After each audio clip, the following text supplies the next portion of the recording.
अस्सलाम वालेकुम, नमस्ते, सत श्री अकाल। मैं राज मोहम्मद मखसूसी, YSR तेलंगाना पार्टी का मेंबर।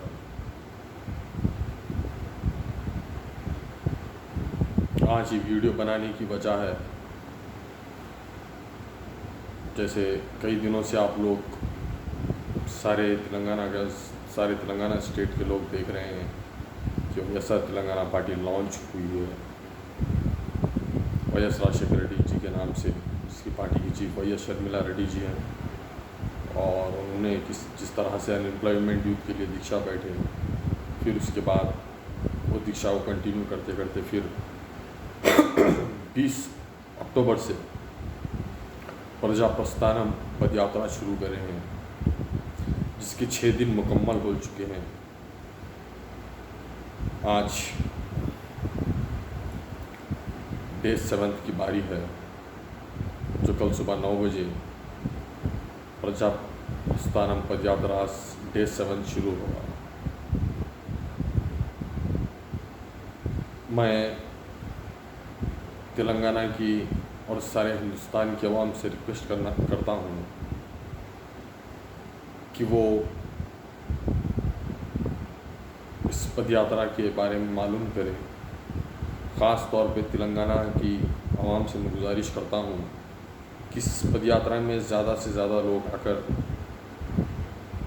शर्मिला जी के साथ जुड़िए, देखिए वो किस तरह से आवाम के मुश्किलात, आवाम के लिए, आवाम की परेशानियों को जिस तरह से वो ग्राउंड में उतरकर मालूम कर रहे हैं, पैदल फिरते हुए, पद यात्रा करते हुए, जिस तरह से वो पब्लिक के बीच जो कुछ परेशानी चल रही है, जिस तरह से वो ग्राउंड लेवल पे वर्क कर रही है, वो काबिल तारीफ़ है। मैं उस पार्टी का मेंबर होने के नाते उस पार्टी का मेंबर होने की वजह से तारीफ़ नहीं कर रहा हूँ, बल्कि हमारी YS शर्मिला रेड्डी जी एक वो काम कर रहे हैं जो एक आम इंसान के बस की बात नहीं। उन्होंने 4000 किलोमीटर पद यात्रा करने का फ़ैसला किया। 6 दिन हो चुके हैं, जिसमें से मैंने भी कुछ दिन अटेंड किया उस पद यात्रा प्रोग्राम में। तेलंगाना ही नहीं बल्कि हिंदुस्तान के कई सारे स्टेट्स और पूरे हिंदुस्तान के लिए एक मिसाल है। उन्होंने रिपब्लिक न्यूज़ टीवी के द्वारा English channel newspaper English news में एक मैसेज दिया था कि padyatra is not a formula to being a chief minister. Padyatra is to connect with the people of Telangana state. ये बात सुनने के बाद YSR तेलंगाना पार्टी का मेंबर होने के नाते मेरा सीना खुशी से, छाती चौड़ी हो गई मेरी खुशी से कि she want to connect to the people of Telangana. After all she belongs to a reputed family, she belongs to a political family, she has everything, but she want to know the pain of poor peoples of villages, districts। वो उन लोगों के बारे में मालूम करना चाहती है जो लोग ज़िंदगी भर हुकूमत के भरोसे अपनी ज़िंदगी गुजार देते हैं कि आज नहीं कल तब्दीली आएगी, आज नहीं फिर परसों तब्दीली आएगी। YS शर्मिला रेड्डी जी मेरे नज़रों में हिंदुस्तान की वाहिद एक ऐसी लेडी होगी, औरत, फर्स्ट वुमेन लेडी होगी, जो इतनी बड़ी पदयात्रा का ज़िम्मा उन्होंने उठाया है। तो मेरी तमाम तेलंगाना की आवाम से गुजारिश है कि बिना कोई पार्टी,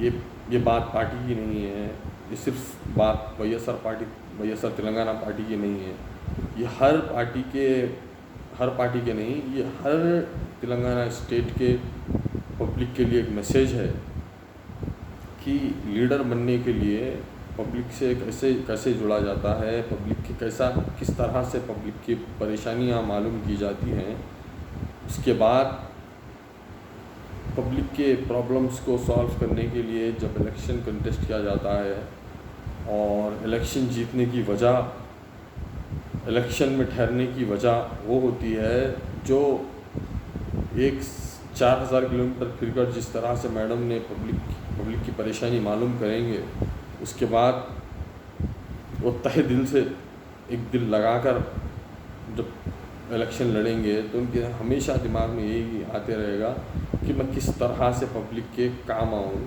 किस तरह से मैंने सुना है पब्लिक के ज़ुबान से उनकी तकलीफ़ों को कैसे दूर करूँ। तो after being a part of a YSR Telangana party myself, मैं अपने आप में I am proud to be a member of YSR Telangana party. कि बोलने वाले लीडर, बड़े बड़े लग्जरी कारों में फिरने वाले लीडर जो सिर्फ इलेक्शन के टाइम पर नज़र आते हैं, YS राजशेखर रेड्डी साहब के अलावा जगनमोहन रेड्डी साहब और YS शर्मिला रेड्डी जी हिंदुस्तान के तमाम लीडरों में से ये एक ऐसे लीडर हैं जो अपने आप को कभी VVIP दर्जा नहीं दिए। वो हमेशा पब्लिक के बीच अपने आप को एक आम इंसान की तरह पब्लिक में रिप्रेजेंट किया है, बिना किसी बहुत कुछ अपने पास रखते पर भी वो लोग आवाम के बीच में इस तरह से रहते हैं जिस तरह से एक आम इंसान रहता है। तो मुझे फ़ख्र है और बहुत खुशी है इस बात की कि हम जिसके अंडर में काम कर रहे हैं वो YS शर्मिला रेड्डी जी, जिनके ख़यालात इतने बुलंद है और इतने नेक ख़यालात हैं कि हम अपने आप में फ़ख्र करते हैं कि हम ऐसे पार्टी से जुड़े हैं। पब्लिक को गुमराह कर वोट लेना बहुत आसान है, बजाय कि ग्राउंड रियलिटी पे उतर कर काम कर पब्लिक के दिल पर छाना बहुत ही मुश्किल काम होता है। जो कदम हमारी YS शर्मिला रेड्डी जी ने उठाया वो काबिल तारीफ़ है। वो मैं उनको मुबारकबाद पेश करना चाहता हूँ, एक मेंबर होने के नाते, उनके पार्टी का स्टेट एग्जीक्यूटिव मेंबर होने के नाते। मैं उनसे फेस टू फेस नहीं कह सका, इस वीडियो के ज़रिए मैं उनसे कहना चाहता हूँ कि madam, we all YSSR party worker are proud of you and हम आपके हमेशा साथ रहेंगे। आपकी पदयात्रा जब तक चलेगी हम आपके साथ रहेंगे, हम आपके साथ काम करेंगे। ये पदयात्रा मुकम्मल होने के बाद जैसे जैसे आप इंस्ट्रक्शन देते जाएंगे, जैसे जैसे आप इलेक्शन पार्टिसिपेट करेंगे, जैसे जैसे आप जस्टिस के लिए आगे बढ़ेंगे, हम आपका साथ देंगे और हम आपका साथ नहीं छोड़ेंगे। और शायद ऐसी कोई पार्टी होगी या शायद ऐसा कोई लीडर होगा जो आवाम के बीच में उतर कर उनकी तकलीफ़ को जान सके, उनसे पूछे। ऐसा नहीं होता है हिंदुस्तान में, ना ही हिंदुस्तान की तारीख़ में ऐसा, ना ही हिंदुस्तान के दूसरे कोई स्टेटों में ऐसा हुआ है अभी तक। राजशेखर रेड्डी जी के बाद, जगनमोहन रेड्डी साहब के बाद YS शर्मिला रेड्डी जी वाहिद एक ऐसी लेडी हैं जो आवाम के बीच उतर कर उनकी तकलीफ़ मालूम कर रहे हैं, उनको जस्टिस दिलाने का वादा कर रहे हैं। ये यकीनन एक दिन ज़रूर रंग लाएगा। और बल्कि सिर्फ तेलंगाना स्टेट ही नहीं, मेरी पूरी और हिंदुस्तान की आवाम से गुजारिश है कि हमारी पार्टी YSR तेलंगाना पार्टी के लिए दुआ करिए और YS शर्मिला रेड्डी जी के लिए भी दुआ करिए ताकि वो अपने इरादों में कामयाब हुए। वो बिना कोई मज़हब के, बिना कोई मज़हब, बिना कोई दावे के, बिना कोई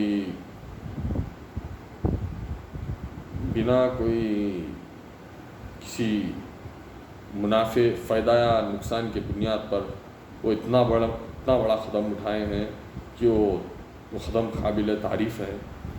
और हम अपने आप में हमेशा खुशी महसूस करते हैं कि हम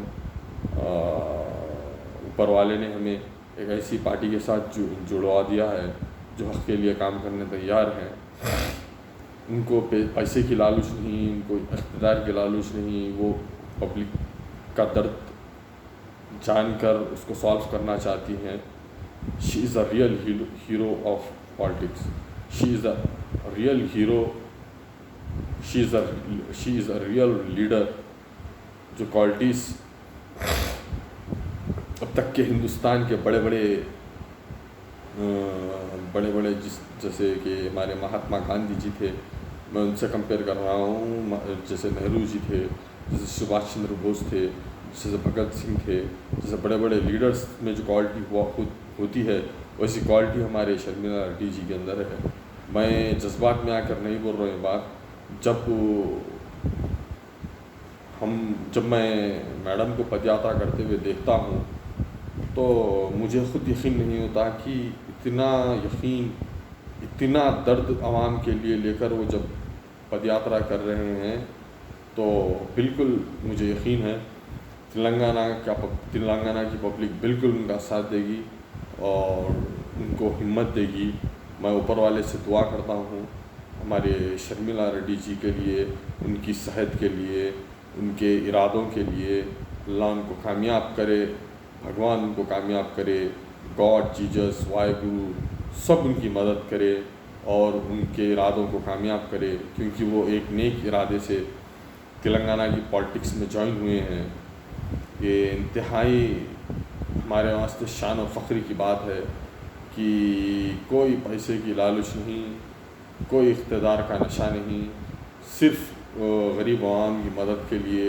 और फिर से एक बार हमारे वाई.एस. राजशेखर रेड्डी जी के वेलफेयर को फिर से आवाम के दरमियान में पहुंचाने के लिए वो जिस तरह से उन्होंने फिर से वो bring back the legacy of Y S. साहब का जो एजेंडा लेकर वापस आए हैं, अल्लाह उनको उनके इरादों में कामयाब करे, उनके मकसदों में उनको कामयाब करे और गरीब गुरबा जिसको अभी तक इंसाफ नहीं मिला उनको इंसाफ मिले और हमारे वाई.एस. शर्मिला रेड्डी जी को अल्लाह वो मुकाम हासिल करे, वो इक़्तिदार पे बिठाएं जो कि वो गरीब यतीम बेसहारा लोगों का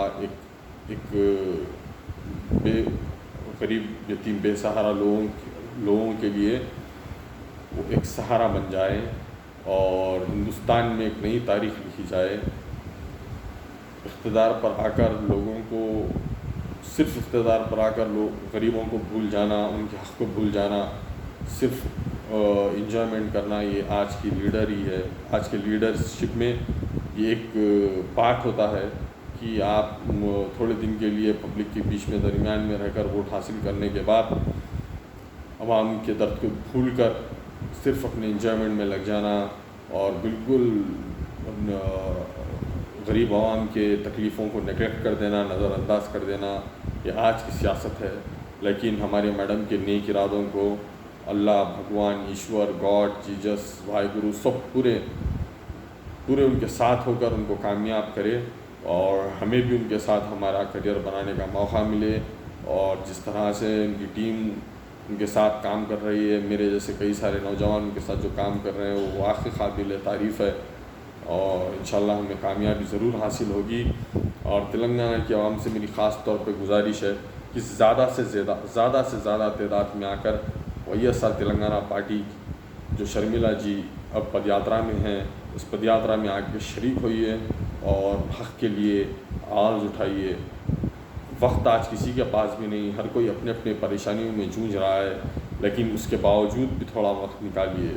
हम अपने ज़िंदगी का कई साल गुमराह गुजार चुके हैं, इस पर अब हमें ऊपर वाले की तरफ से एक फ़रिश्ते की शक्ल में ये शर्मिला रेड्डी जी हमारे बीच आई हैं, तो हम सबका फ़र्ज़ बनता है हम उनका साथ दें और उनके मकसद और इरादों को कामयाब करें और अल्लाह उनको कामयाबी दे और उनके इरादों को मुकम्मल करें।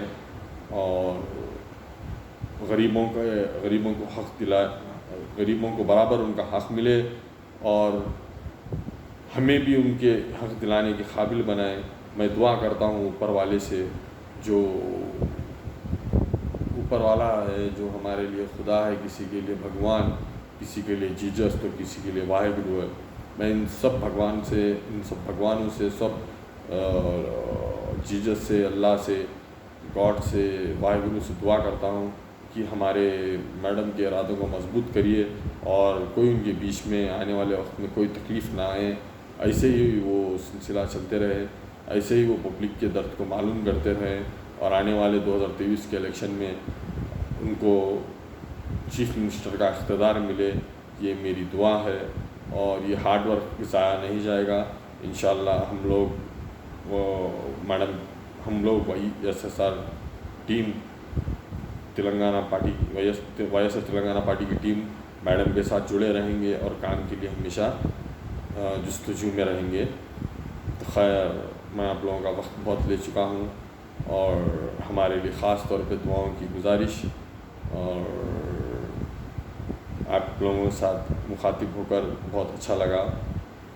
अस्सलाम वालेकुम, नमस्ते, सत श्री अकाल, थैंक यू।